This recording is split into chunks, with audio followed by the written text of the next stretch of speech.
It really doesn't take a doctor to see that something is deeply, deeply wrong in the brainstem for Joe Biden. However, our next guest happens to be a doctor, and not just any doctor. He's the former White House physician. He's very concerned with Joe Biden's health, I think from a good place, coming from a good-hearted place. He's a good-hearted man. His name's Ronny Jackson. He's also a member of Congress now, in case there's something you thought he couldn't do. And he's the author of a new book called Holding the Line. We look forward to reading it. Doctor, thank you for being on the program. Please tell us a little bit about Holding the Line to begin with. It looks like a pretty neat photo of you and Trump walking down that iconic corridor. Yeah, Benny, it's going to be great. I mean, everybody go out and buy a copy. It just talks about my pathway to get to the White House, talks a little bit about me growing up, my time in the military, my time serving 3 presidents, because, I was a physician in the White House for the Bush, Obama, and the Trump presidency. Talks a little bit, opens up a little bit, talking about January 6th and what happened on that day.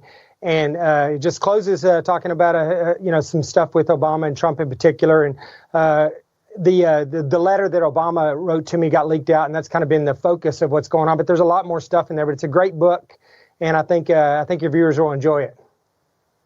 Please tell me and illuminate for our audience what happened in this nastygram that Barack Obama sent you when you questioned the vitality of Joe Biden.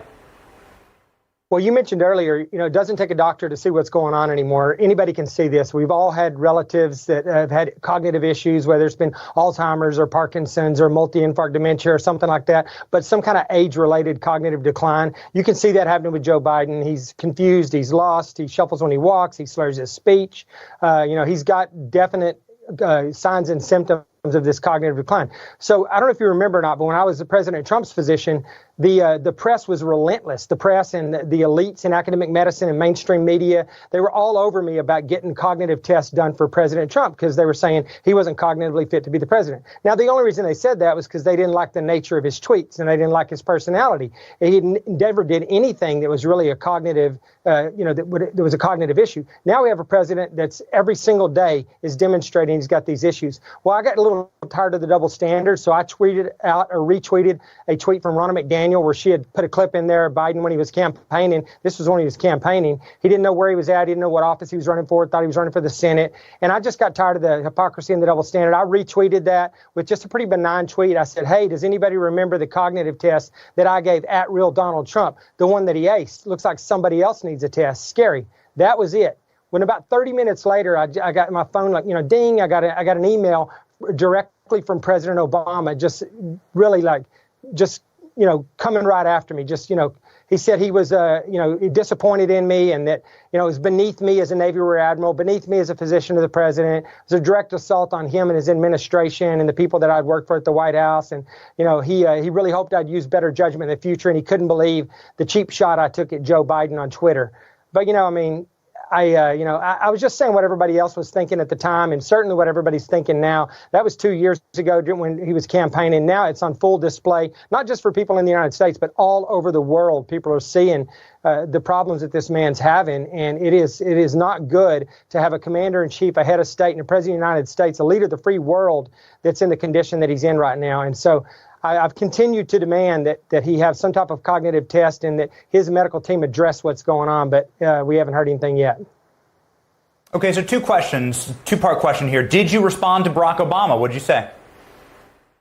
I didn't actually know I was going to. When I got that letter, it was kind of weird. I kind of had mixed emotions. It's kind of a cross between being a little bit pissed off about it and also having my feelings hurt just a little bit, to be honest with you. I had a pretty close personal relationship with all 3 of the presidents that I served, and so it just kind of had a weird effect on me. I was late for a fundraiser, so I went in, I did it. I was going to actually email him back, and I thought, I'm going to wait till the fundraiser's over, and I'm going to call him. So my plan was to call him when I got done. When I went out, I had a little more time to think about it. I thought, before I pick the phone up and call him, I'm going to touch base with somebody who might be able to, kind of give me a little advice, make sure I don't say anything I shouldn't say, somebody who would understand, kind of what I'm feeling. So I picked the phone up and called Dan Bongino. Dan has been a Secret Service agent at the White House with me. We traveled all over the world together in the Obama administration, and I knew Dan would understand kind of what I was feeling. I called Dan, and Dan gave me great advice. Dan said, Ronny, you know what? You don't owe this man anything. You don't owe him a damn thing. Did he pick the phone up a single time to help you out when you were being butchered with your VA nomination, when they were pushing all these lies and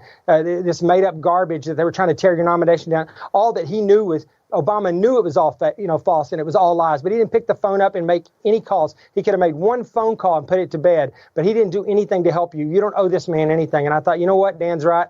I don't owe this guy anything, and I never replied. And so it's just coming out in my book now. That's the first time I've talked about it, and but there's a lot of other stories in there like that as well.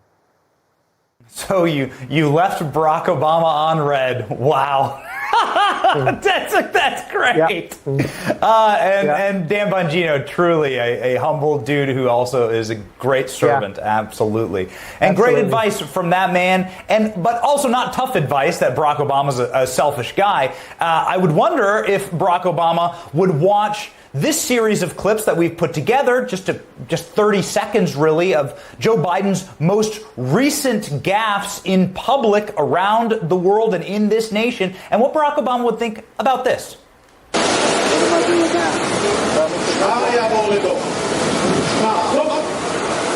I will once more return to the hollow ground of Yad Vashem to honor 6 million Jewish lives, to keep alive the truth and honor of the Holocaust, horror of the Holocaust, honor those we lost. Always honor the bravery and selflessness and sacrifices of the Americans who served, including my son, Major Bo Biden, who was stationed in Iraq. תודה לנשיא המדינה ולנשיא ארצות הברית. Thank you, President Herzog and President Biden. ועכשיו... Perhaps... Doctor, you could tell us who Joe Biden was shaking the hand of there in the Holy Land? Was it, the ghost of King Herod? Probably the same abortion policies. Maybe it's the person that's making all the calls, because I don't think Joe Biden's making them. That's embarrassing. It's been going on for a long time. And he's supposed to go out around the world and project strength and inspire confidence in our allies and basically, put our enemies and our adversaries on notice. And no one feels that way with Joe Biden. Our adversaries, they aren't the least bit scared of us. They're all testing us right now. They all see the Biden administration as an opportunity to get what they want, whether it's Russia, China, Iran. And it's a national security issue for us right now.